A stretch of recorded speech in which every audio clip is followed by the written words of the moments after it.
Muchas gracias, Angeliquita. Hola iglesia, ¿cómo están? Hola iglesia, ¿cómo están? Bendecidos y para bendecir, amén. Metámosle un poquito más de ánimo, iglesia, estamos en la casa de Dios.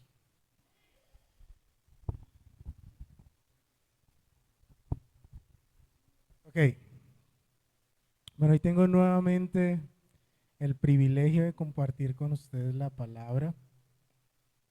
Am, Siempre es un reto bien interesante tener la oportunidad de pararme frente a ustedes, porque sé que Dios les ama y siempre va a buscar que la palabra que venga de aquí sea de mucha edificación y de mucha fortaleza para el establecimiento de su reino en sus corazones. Amén. Yo quiero pedirles que en tu estado vamos a hacer una pequeña oración antes de arrancar. Amado Dios y Padre Celestial, te damos gracias. Gracias porque estás con nosotros. Gracias porque nos llamas. Gracias Padre Celestial porque nos vivificas. Gracias Señor porque si hoy estamos aquí ha sido porque tu gracia y tu poder nos ha sostenido y nos ha traído, Señor. Eres tú quien nos ha convencido de pecado, de juicio y de justicia y nos has hecho venir a este lugar a recibir aquello que tú tienes para nosotros. Hoy te pido, Padre Celestial, escribe la palabra en mi corazón. Dame un corazón nuevo, un corazón, Señor, en el que tú puedas habitar, Señor, y hacer lo que tú quieres hacer, amado Rey. En esta hora, Padre Celestial, yo personalmente me quito de en medio y sé tú hablándole a tu iglesia, Señor. En el nombre poderoso de Jesús. Amén. Amén. Bueno, como sabemos, a lo largo de todo este año hemos tenido la oportunidad de hablar de vida cristiana. Hemos intentado hablar de muchos aspectos que tienen que ver con la vida cristiana. Y esto es porque realmente la vida cristiana no es como tal un tema particular, sino que es una biblioteca de temas que buscan o que tienen como objetivo enseñarnos cuál es la vida que Dios quiere para sus hijos. ¿Cuál es la vida? Y en ello hemos tratado distintos temas desde la evangelización, desde el temor de Dios y muchos más. Y uno de esos temas que está en esta biblioteca es ser luz. Por eso el Señor me ha permitido eh, nombrar a esta predicación Vida Cristiana, sé luz. Amén. Vida Cristiana, sé luz. Yo quiero invitarte a que podamos ir a Mateo 5, del 14 al 16, en la versión NBI. Mateo 5, del 14 al 16, en la versión NBI. Amén. ¿Ya lo tienen? ¿Cuántos trajeron Biblia?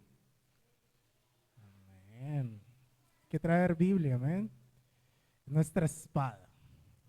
Dice así: ustedes son la luz del mundo. Una ciudad en lo alto de una montaña no puede esconderse. Tampoco se enciende una lámpara para cubrirla con una vasija. Por el contrario, se pone en el candelero para que alumbre a todos los que están en la casa. Hagan brillar su luz delante de todos para que ellos puedan ver las buenas obras de ustedes. ¿Y qué? Y alaben a su Padre que está en los cielos. Amén. Cuando hablamos de luz, científicamente la entendemos como una energía electromagnética que viaja en forma de ondas o fotones y que se mueve a una velocidad impresionante. Es la que conocemos como la famosísima velocidad de la luz, que recorre 300.000 kilómetros por segundo. Necesito una de esas para venir de Jamundí. Amén. Curiosamente, en Génesis, la Biblia nos enseña de que la luz existió primero que el sol. Es algo bastante interesante que yo creo que nadie se lo podría imaginar. Y es que la luz existe desde antes de los cuerpos celestes que entendemos nos generan luz. Si vamos a Génesis 1, en la versión NBI, Génesis 1, versículo 3, podemos leer, y dijo Dios que haya luz, y la luz llegó a existir. En ese mismo capítulo, en el versículo 14, dice, y entonces Dios dijo, que aparezcan luces en el cielo para separar el día de la noche y que sean señales para que marquen las estaciones, los días y los años, que esa luz en el cielo brille sobre la tierra, y eso fue lo que sucedió. Dios hizo dos grandes luces, la más grande para que gobernara de día y la más pequeña para que gobernara en la noche. También hizo las estrellas. Esto me volaba la cabeza porque por lo general cuando hablamos de luz pensamos en el sol, pero resulta que Dios creó la luz antes. Esto nos indica que la luz inicial no depende de los cuerpos celestes. Es un resplandor divino, una energía emanada directamente de la palabra que comenzó a dar orden en medio del caos. Y un ejemplo claro de eso son cada uno de ustedes. ¿Cuántos reconocemos que cuando nos alumbró la luz de Cristo, vino a traer orden en medio de un mundo caótico? En medio de un mundo donde quién sabe dónde estaríamos en este momento. ¿Qué sería de nosotros si Cristo no hubiese llegado a nosotros? En pocas palabras, podríamos definir la luz, de acuerdo a Génesis, como el resplandor creado por la palabra de Dios que trajo orden, energía y dirección en medio del vacío y la oscuridad. Miremos un poco más acerca de lo importante que ha sido la luz en nuestra vida, en nuestro mundo, por llamarlo de alguna manera, en el planeta Tierra. La luz participa en procesos fundamentales para la vida en nuestro mundo. Un ejemplo claro es la fotosíntesis. Las plantas utilizan la luz natural para producir alimento y oxígeno. Gracias a ese proceso se sostiene toda la cadena de la vida en la tierra.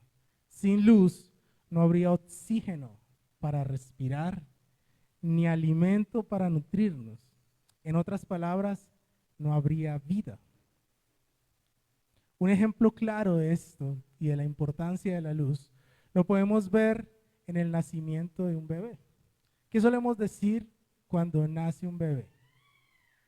Dio a luz. Esa expresión dio a luz nos lleva a relacionar de que ese bebé abrió sus ojos a este mundo. Eso no quiere decir, y aclaro esto, de que ese feto, ese bebé, cuando estuvo en sus distintas etapas no tenía vida. Tenía vida. En la Biblia podemos leer en el Salmo 131 y en Jeremías que mi feto conoció tus ojos. Quiere decir que la vida ya está en él, pero cuando naces como que despierta a este mundo. Amén. La luz no solamente tiene que ver con la vida, también tiene que ver con cómo nos relacionamos con nuestro entorno. También nos permite relacionarnos con nuestro entorno. Cuando la luz entra por nuestros ojos, activa un proceso que nos da una percepción visual, lo que nos ayuda a orientarnos a interactuar con lo que nos rodea. Esto es lo que pasa cuando entramos a un cuarto oscuro. ¿Qué hacemos? Nos estrellamos con cuanto haya en nuestro camino. Pero cuando hay luz, tenemos una plena percepción de la realidad en la que vivimos y podemos evitar problemas o encontrar lo que buscamos. Además, la luz es la que nos permite percibir los colores. Los objetos no tienen color por sí mismos, sino que reflejan diferentes intensidades de ondas de luz. Y nuestros ojos captan esa información y luego nuestro cerebro la traduce en lo que nosotros conocemos como los colores. Es decir, la luz es la que nos permite ver y percibir los colores como tal. ¿Amén? La luz natural es de color blanco, lo que no es un simple color, sino que es la suma de todos los colores. El arco iris es la mejor prueba de ello. Cuando la luz atraviesa el agua, se descompone y revela los distintos tonos que en ella habitan. ¿Cómo se forma el color blanco? ¿Quién sabe? ¿De los niños o de los adultos?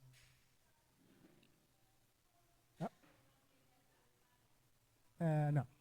Los colores fundamentales, ¿cuáles son? Azul, verde y rojo. Azul, amarillo y rojo, creo que es verde, pero bueno.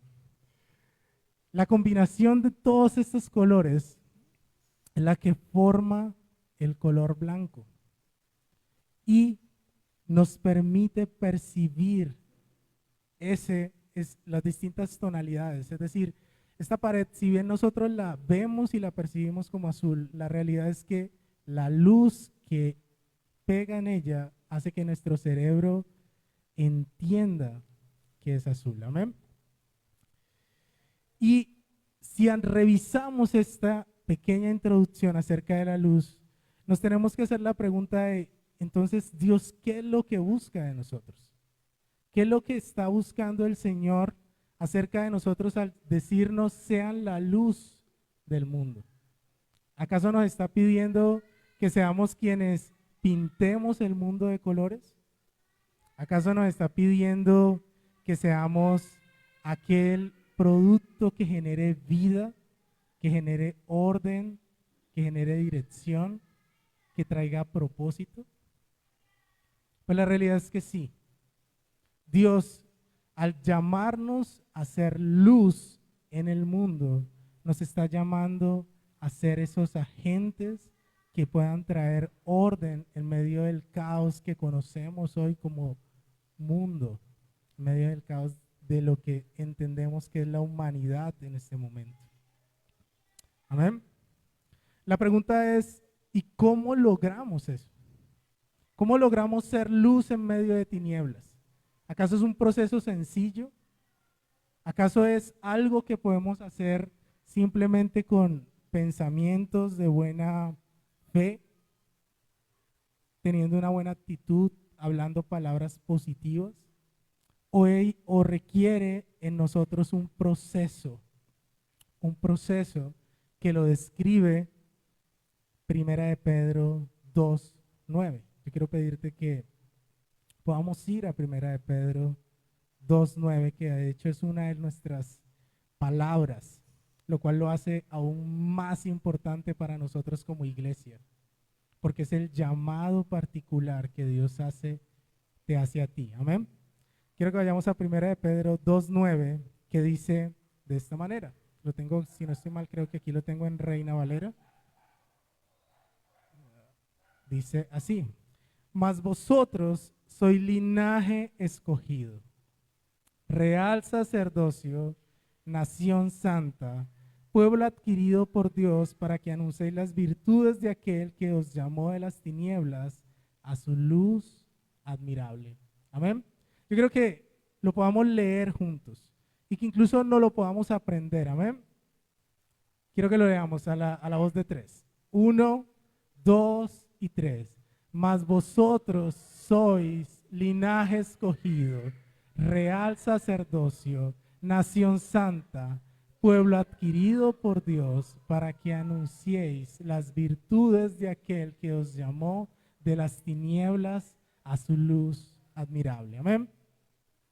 Y en este versículo podemos ver las distintas capas que nosotros como cristianos debemos empezar a poner en nuestro corazón, en nuestra vida, en nuestra forma de vivir, para que podamos ser esa luz que describe Mateo 5. Y la primera capa la podemos ver en esa primera parte que dice, mas vosotros sois linaje escogido. Así que yo te quiero invitar a que vayamos al punto número 1, linaje escogido. Y entre paréntesis, si estás anotando, puedas escribir identidad en Cristo. Cuando hablamos de linaje escogido, estamos hablando de identidad. Casi siempre pensamos en que la identidad tiene que ver más con lo que otros dicen de nosotros. A lo largo de la vida, la sociedad y el mundo ha intentado moldear nuestra identidad, imponiéndonos etiquetas y estereotipos que muchas veces distorsionan lo que realmente somos. En la sociedad como la vivimos actualmente, es muy común encontrarnos con expresiones como todos los hombres son machistas o encontrarnos con todas las mujeres son malas. Y son estereotipos que la sociedad quiere, de cierta manera, distorsionar, ponernos para distorsionar nuestra identidad. De distintas maneras, la cultura y las experiencias y hasta las heridas nos quieren definir, haciéndonos olvidar la verdad más profunda, que nuestra identidad no proviene de lo que otros opinan o de lo que la sociedad dice que somos, sino de lo que Dios dice de nosotros por medio de Cristo Jesús. Nuestra identidad no está dada por nuestro pasado o lo que otros puedan creer de nosotros, sino que es el resultado del sacrificio del Hijo de Dios en la cruz del Calvario. Nuestra identidad se define porque somos hijos de Dios a través de Cristo Jesús. Y eso es lo primero que tenemos que entenderlo. Y es la primera capa que tenemos que poner en nosotros. Nosotros somos hijos de Dios. Amén. Somos hijos de Dios. ¿Tú eres qué? Dice en Juan 1, versículo 12, mas cuanto lo recibieron y a los que creen en su nombre les dio el derecho de ser hijos de Dios. Es decir, que no se trata de nosotros. No fue por nuestro esfuerzo, no ha sido por nuestra elección, no ha sido por nuestra inteligencia, sino ha sido el regalo de Cristo que tiene que ver con nuestra vida, con una vida en Él. Tiene que ver con su sacrificio en la cruz del Calvario, que nos regaló vida y que hace que cuando el Padre te ve, no ve tu pecado, no ve tu debilidad, no ve lo que has hecho, no ve tu pasado, sino que ve a su hijo o a su hija. Amén. Sin embargo, muchos relacionan la identidad de hijo solo con herencia, bendición y beneficios, pero olvidamos algo que es fundamental en nuestra identidad de hijos, y es la cruz. Nos hemos permeado en el Evangelio con un mensaje y un discurso que busca enseñarnos que el mundo es nuestro, de que las bendiciones son nuestras, y no está mal, somos bendecidos. Pero nuestra bendición no son esas cosas. Nuestra bendición es la salvación. Es el poder tener la oportunidad de conectarnos con nuestro Creador, a través del sacrificio de Cristo Jesús. Es saber que podemos entrar al lugar santísimo y compartir con nuestro Creador. Lo demás son añadiduras. Y muchas veces nos enfocamos más en la añadidura que en lo real. Y lo real es el sacrificio que Cristo hizo, que nos dio salvación. En Gálatas 2, versículo 20, podemos leer la siguiente. Con Cristo estoy justamente crucificado. Ya no vivo yo, mas Cristo vive en mí. Lo que ahora vivo en la carne, lo vivo en la fe del Hijo de Dios, el cual me amó y se entregó a sí mismo. La cruz tiene que ser algo fundamental en nuestra vida como cristianos. El hecho de que seamos hijos no tiene que ver con embriagarnos de añadidura, sino tiene que ver con crucificar nuestra carne. La cruz no es un simple símbolo poético, sentimental, emocional o decorativo. La cruz es ante todo un acto judicial. ¿Por qué? Porque la paga del pecado es muerte, lo dice en Romanos 6:23. Y fue precisamente en la cruz donde esa deuda fue satisfecha a través del sacrificio de Cristo. Gracias a su sacrificio recibimos vida eterna y una nueva identidad. Por eso no podemos tomar la cruz a la ligera. Ella no solamente significa victoria sobre el pecado y sobre el mundo, sino también muerte al yo, muerte al viejo hombre, para que la vida y la identidad de Cristo reine en nosotros. Amén.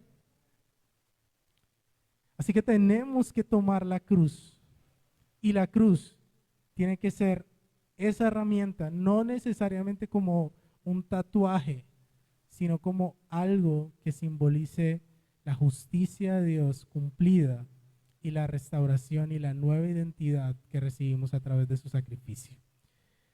La segunda capa que nos permite ser luz en medio de tinieblas, la tenemos en la parte que dice real sacerdocio. ¿Cómo dice? Real sacerdocio. Pedro, que es quien escribió esta carta, aquí está citando Éxodo 19:6, que dice, y vosotros me seréis un reino de sacerdotes y de gente santa. Esto nos muestra que la visión de Dios para su pueblo siempre fue un reino entero de sacerdotes. La visión de Dios nunca fue solamente un grupito. Tú eres sacerdote. Y tienes que entender tu identidad como sacerdote, la importancia que cumples como sacerdote en este mundo. Continuamente encontramos personas que no aceptan este rol y responsabilidad de ser sacerdotes. Y no solo hablo de aquellos que estamos casados. Siempre que estamos casados nos dice, usted es el sacerdote de la casa. Vaya responsabilidad. Y las mujeres muchas veces se quedan con eso. Mi esposa dice, usted es el sacerdote. Y sí, pero usted también, le digo yo. Porque somos sacerdotes de Dios, amén. Todos hemos sido llamados a ser sacerdotes independientemente de nuestro estado civil. En el Antiguo Testamento, el sacerdocio era exclusivo. Solo los descendientes de Aarón podían ser sacerdotes. Y solo ellos tenían el acceso al altar y el incienso y el lugar y al lugar santísimo, representando al pueblo delante de Dios. El resto de Israel debía acercarse a Dios a través de ellos, pero en Cristo, nuestro sumo sacerdote, no solamente tenemos nosotros acceso al Padre, sino que también hemos sido llamados a ejercer un sacerdocio santo. En 1 de Pedro 2:5 podemos leer: vosotros también, como piedras vivas, sed edificados como casa espiritual y sacerdocio santo, para ofrecer sacrificios espirituales aceptables a Dios por medio de Jesucristo. Cuando Dios nos llama a ser luz, nos está exhortando a vivir como un sacerdocio real, reflejando tres cosas. La primera, nuestra vida en la santidad de Dios. Siendo sacerdotes somos apartados del mundo, somos apartados de la costumbre de este mundo para que seamos santos y reflejemos su santidad. En 1 de Pedro 1:16 podemos leer: sed santo porque yo soy santo. Como sacerdote, nuestra vida no es una mezcla de tinieblas, tibieza, con el brillo que podemos emanar de parte de Dios. Cuando Dios nos llama a ser sacerdote, nos está llamando a ser hombres y mujeres íntegros para Él, a dejar la tibieza, a dejar la pereza y a vivir consagrados para Él. El sacerdocio santo no tiene que ver con no voy a la iglesia porque está lloviendo. El sacerdocio santo no tiene que ver con está jugando el Madrid o el Barcelona. Conozco cristianos que no van a la iglesia porque está jugando el Nacional, para ver que siempre pierde. Tampoco acá. El sacerdocio santo está cimentado, está formado para que vivamos en consagración a Dios, para que tomemos nuestra cruz y le sigamos a Él todo el tiempo. El sacerdocio santo no es un hobby espiritual ni un servicio parcial. No es compartir solo ciertas áreas de nuestra vida. No es dar apenas 2 horas del domingo. Muchas veces venimos a la iglesia y estamos afanados porque ya, no, eres un sacerdote.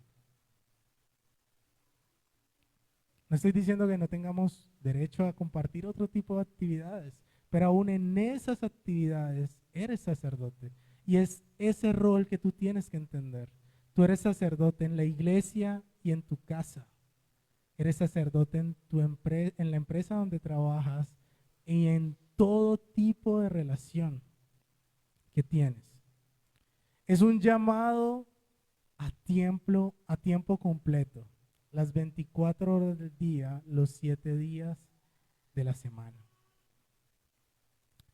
Lo siguiente que refleja, o lo siguiente que Dios quiere exhortarnos como sacerdotes es a reflejar su amor. Interceder por otros como Cristo lo hace. Amén. El sacerdocio no es solo presentarse delante de Dios, sino llevar consigo las cargas de otros y mostrar el amor sacrificial de Cristo. Nosotros tenemos que ser intercesores de este mundo. Tenemos que ser personas que podamos clamar por esas personas que están afuera. No debemos olvidar lo que dice Juan 3:16, porque de tal manera amó Dios al mundo. Angélica, la pastora, han dado prédicas acerca de esto, de predicar el evangelio, pero también de orar por aquellas personas. A veces nos quedamos solamente con el hecho de que simplemente no creen, pero nos olvidamos de que hay un mundo espiritual que a veces los ata, hay un mundo espiritual que a veces los cega. Y qué importante es la oración de un cristiano con el rol, con la responsabilidad aceptada de sacerdote, intercediendo por esa persona para que el Señor le haga libre de toda cárcel y de toda oscuridad. Amén. Y precisamente eso habla el tercer punto que nos exhorta a ser sacerdotes, y es su autoridad, venciendo las tinieblas en el nombre de Jesús. Como sacerdotes de Cristo, no deberíamos atemorizarnos por la oscuridad, sino ser portadores de luz que conquista los territorios y los corazones del mundo. Nosotros como luz tenemos que llevar la luz de Cristo a donde no hay luz, llevar fe donde no hay fe, llevar esperanza donde reina la desesperanza. Ese es el llamado que Dios nos hace como sacerdotes de Dios. El tercer punto es que somos nación santa. Amén. Somos nación santa. Aquí vamos a intentar definir cada una de estas palabras. Cuando hablamos de nación, se refiere a un pueblo unido, no por raza, ni por cultura, ni territorio, sino por el llamado de Dios. Es una comunidad espiritual donde la identidad principal no es terrenal, sino celestial. Y cuando habla de santa, significa apartado, consagrados y diferentes, indicando separación del pecado y dedicación exclusiva de Dios. En Levíticos 19:2, podemos leer: sed santo porque Jehová nuestro Dios. Sed santo porque yo, Jehová vuestro Dios, soy santo. Amén. En el Antiguo Testamento, Israel fue llamado a ser nación diferente, una nación diferente a los demás, reflejando en su forma de vivir el carácter de Dios. En el Nuevo Testamento, Pedro implica este título a la iglesia, un pueblo reunido de todas las naciones, pero con una sola identidad, la santidad de Cristo. Esto no significa perfección humana, sino vivir apartados para Dios, un proceso de transformación por medio del Espíritu Santo. Cuando hablamos de nación, hablamos de nacionalidad. Y como nación de Cristo, estamos llamados no a vivir conforme a las costumbres o a las culturas de este mundo, sino a reflejar la cultura y las costumbres del reino al que pertenecemos, que es el cielo. ¿Cuántos son del reino de arriba? En Efesios 2:19 dice: por lo tanto, ustedes ya no son extraños ni extranjeros, sino conciudadanos del pueblo elegido y miembros de la familia de Dios. Filipenses 3:20 dice, en cambio nosotros somos ciudadanos del cielo, desde donde anhelamos recibir al Salvador, el Señor Jesucristo. Cuando hablamos de ser embajadores, estamos hablando de presentar las bondades, el presentar las responsabilidades de la nación al que existimos. Estamos llamados a ser separados de este mundo para que este mundo vea nuestras costumbres y crean en Dios. Necesitamos ser en este mundo como los asiáticos en Colombia. ¿Cómo son los asiáticos en Colombia? Reconocibles. No ve un chino y me dice, más chino no puede ser. ¿Cierto? Bueno, nosotros tenemos que ser así. El Señor nos está llamando a ser luz, a ser reconocibles por todo el mundo. Eso obviamente nos va a traer todo tipo de problemas. Te van a juzgar. Aliana habló una excelente prédica acerca de esto, de cómo se va a levantar el mundo, cómo te vas a ganar enemigos, Pero ese es tu trabajo como nación santa, ser incómodos para las tinieblas. Algo que me gusta y me gusta mucho cuando a veces pasa en la empresa, es que a veces estoy ahí con los compañeros y pues sabemos cómo somos los hombres a veces, o cómo son los hombres del mundo, son un poquito inquietos con ciertos temas y cómo de pronto cuando estoy yo evitan decir ciertas cosas, evitan referirse de cierta manera de las mujeres. Y eso habla de ser luz en medio de tinieblas. Porque cuando tienen problemas, no van a buscar a aquel que le acompaña en este tipo de chanzas, sino que vienen a buscar la luz que Dios ha puesto en mí. Y asimismo, Dios busca, y aún más, que sean ustedes. Sean esa nación santa en los colegios, aquella que es profesora, aquellos que son fotógrafos profesionales, aunque no lo sean. Aquellos, seamos luz en medio de tinieblas, aquella que es química farmacéutica, seamos luz en nuestras empresas, en nuestros trabajos, seamos luz, esa nación separada, esa nación diferente, esa nación reconocible, porque sirve al Dios eterno. Ser una nación santa significa que aunque vivamos en medio de un mundo de tinieblas, no pertenecemos a él. Nuestra cultura, valores, propósitos no son dictados por la sociedad, sino por el reino de Dios.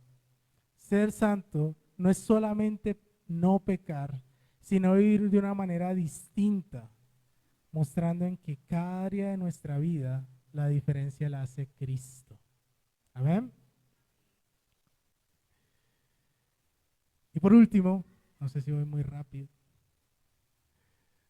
tenemos que somos pueblo adquirido.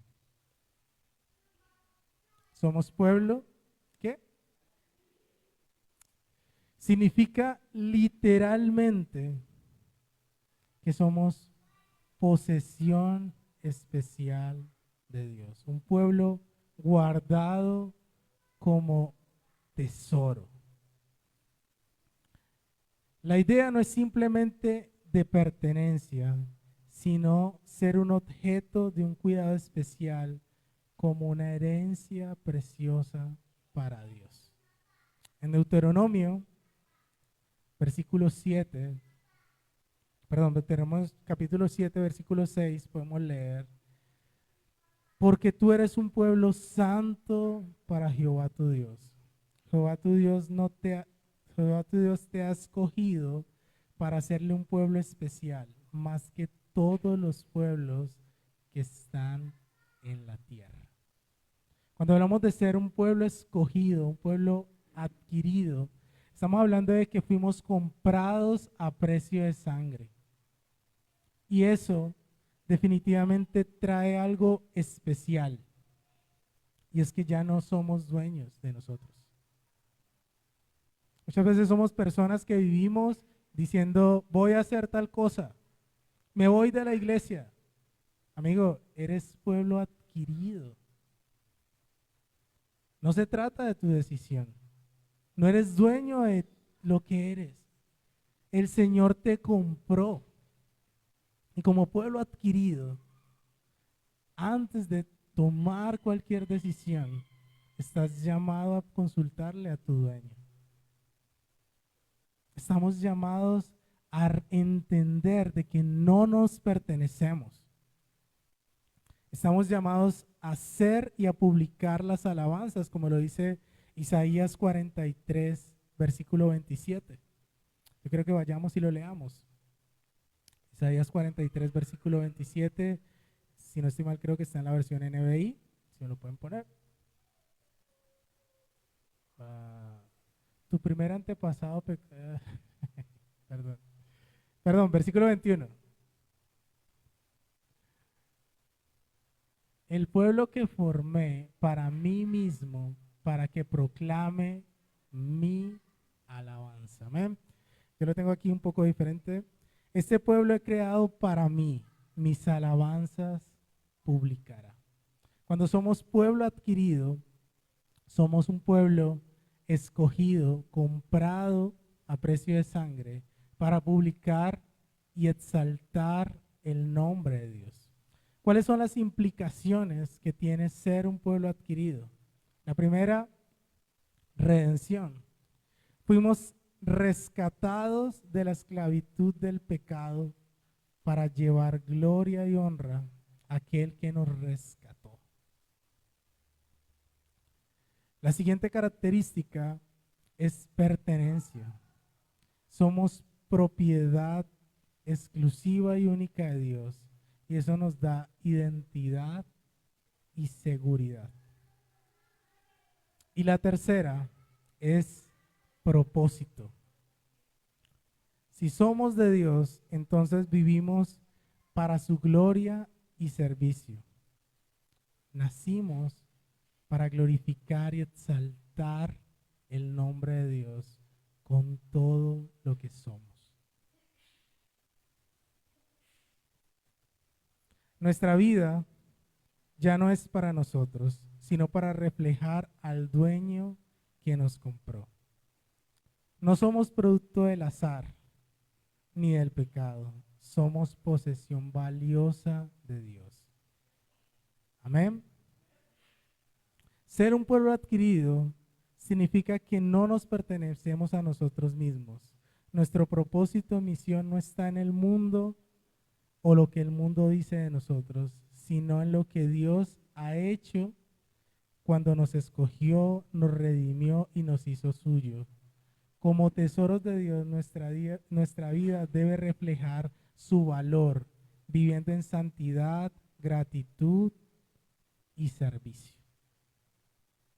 El cumplir con estos tres roles o estas tres capas es lo que nos va a permitir a nosotros poder ser luz en medio de tinieblas. El tener y abrazar la identidad de Cristo en nosotros nos va a permitir tener autoridad. El ser sacerdotes, nación santa y pueblo adquirido por Dios, lo que va a permitir es que nosotros podamos ser luz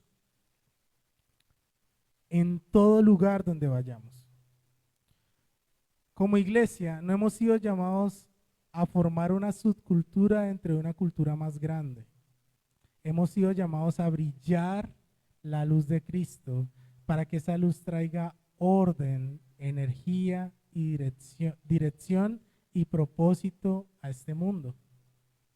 En Primera de Pedro, la parte final, en Primera de Pedro 2:9, la parte final dice, para que anunciéis las virtudes de aquel que los ha llamado de las tinieblas a su luz admirable.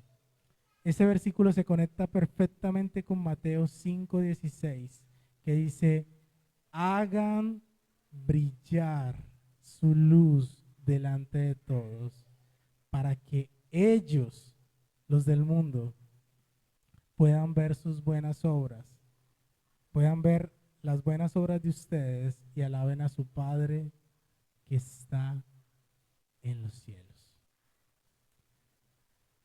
Somos salvos por gracia, pero nuestras obras testifican de Cristo al mundo. La mejor predicación no siempre es la que podemos dar desde un púlpito, sino la que vivimos cada día, en cada una de las relaciones que tenemos en nuestro entorno. La mejor predicación es la que puedes vivir cuando vas y compras algo en la tienda, cuando te relacionas con tu compañero. Puedes asistir a la iglesia todos los domingos, hablar de Dios con mucha elocuencia, vestir de saco y corbata, aparentar ser cristiano, pero si tu estilo de vida no está alineado con la palabra, todo eso carece de valor. En Mateo 7:21 podemos leer, no todo el que me dice Señor, Señor, entrará al reino de los cielos, sino el que hace la voluntad de mi Padre que está en los cielos. Así que la invitación del día de hoy es a vivir conforme al llamado de Dios. para que podamos ser ese linaje escogido, ese real sacerdocio, esa nación santa y ese pueblo adquirido para Dios. Sin embargo, tampoco basta con vivir en santidad y tener buenas obras de manera privada. Jesús mismo nos recuerda en Mateo 5:14 que somos una ciudad en lo alto del monte, que somos una lámpara que no se esconde. Es decir, nuestro testimonio debe ser público y visible, como cartas abiertas, cartas leídas, como lo menciona Primera de Corintios. No se trata de buscar fama o reconocimiento, aplausos de los hombres. Se trata de reflejar a Cristo en nuestros hechos y acciones, palabras y actitudes. Ser como faros para que todo barco pueda llegar al puerto de Cristo. Amén. Así que yo quiero pedirte que donde tú estás puedas ponerte en pie y puedas ser consciente de lo que acabamos de recibir el día de hoy. El Señor no te está llamando solamente a venir a la iglesia un número de horas específica. El Señor no solamente te está llamando a dormirte en la iglesia, si te dormiste. El Señor te está llamando a hacer luz en medio de tinieblas. Y conforme a eso, quiero que te preguntes si lo estás haciendo. Quiero que digas y le puedas decir al Señor si realmente estás cumpliendo con ese rol de ser luz, con ese rol al que Él te llamó, de brillar, para que otros puedan ser testigos de la luz de Cristo y puedan creer en el Padre. Yo quiero pedirte, amado Dios y Padre Celestial, oremos aquí. Señor, gracias. Gracias, Señor, porque en medio de estas circunstancias que tal vez vivimos en este mundo, hoy creemos que tú nos has llamado a ser luz en medio de tinieblas. Te pedimos perdón, Señor, si con nuestra vida, con nuestras acciones, no hemos tenido la oportunidad de ser esa luz que brille y testifique de tus milagros. No hemos podido ser esos hombres y mujeres, Señor, que puedan glorificarte y que esa glorificación haga que muchos otros puedan también ser testigos de lo que tú puedas hacer. Perdónanos, Padre Celestial, si hemos vivido una vida en donde incluso ni siquiera los de nuestra casa creen en Dios por nuestro comportamiento. Hoy decidimos, Padre Celestial, abrazar la identidad de Cristo en nosotros. Hoy decidimos, Padre Celestial, reconocer que ya no vivimos nosotros, sino que vives tú. Hoy decidimos ser esos sacerdotes que son identificables, porque no solamente visten de una manera particular, sino que deciden, sino que actúan de una manera específica, que honra y glorifica tu nombre, Señor. Hoy queremos ser esa nación santa, Padre Celestial, esa nación, Rey de Gloria, que pueda hacer que pueda cambiar esta cultura, Señor. Tú no nos has llamado a ser una subcultura en medio de este mundo. Tú nos has llamado a ser y a encerrarnos en cuatro paredes, Señor, sino a salir al mundo y a brillar. Tú nos has llamado a predicar hasta Samaria y a lo recóndito de la tierra. Y hoy queremos, Padre Celestial, no solamente hablar de ti, sino que nuestras acciones, Padre Celestial, hablen y te glorifiquen. Que las personas cuando nos vean crean que hay un Dios real. Padre Celestial, que las tinieblas, Señor, se ardan porque nosotros estamos allí y tu luz nos acompaña. Padre Celestial, hoy enséñanos a ser hombres y mujeres que puedan glorificarte en todo lugar y con toda conversación. Que en todo momento, Rey de Gloria, tu presencia llene todo lugar donde estemos, porque tú nos acompañas. En el nombre poderoso de Cristo Jesús nos entregamos a ti como sacerdotes tuyos y como nación santa.